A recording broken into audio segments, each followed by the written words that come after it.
আমি যে জায়গাটিতে দাঁড়িয়ে আছি এটা হলো কালুখালী উপজেলার কালিকাপুর ইউনিয়নের ঝাউগ্রাম মোড়।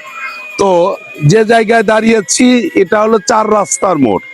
এই রাস্তাটা দেখতে পাচ্ছেন পাংশা শহরে চলে গেছে, পিছনের এই রাস্তাটি কালুখালী চলে গেছে, এই রাস্তাটি গতমপুরে, আর এই রাস্তাটি কালিকাপুরে, সব মিলে এইটা চার রাস্তার মোড়।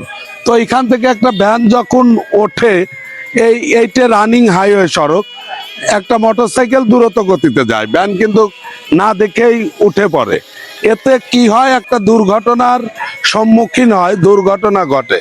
তো এই ভিডিওটা যারা দেখবেন তাদের জন্য সতর্ক, বাংলাদেশের প্রত্যন্ত জায়গায় এরকম রাস্তা আছে, চার রাস্তার মোড়, তিন রাস্তার মোড় আছে।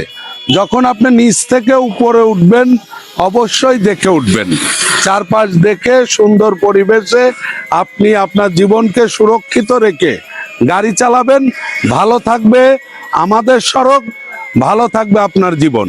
ভিডিওটা ভালো লাগলে শেয়ার করে দেবেন। ধন্যবাদ।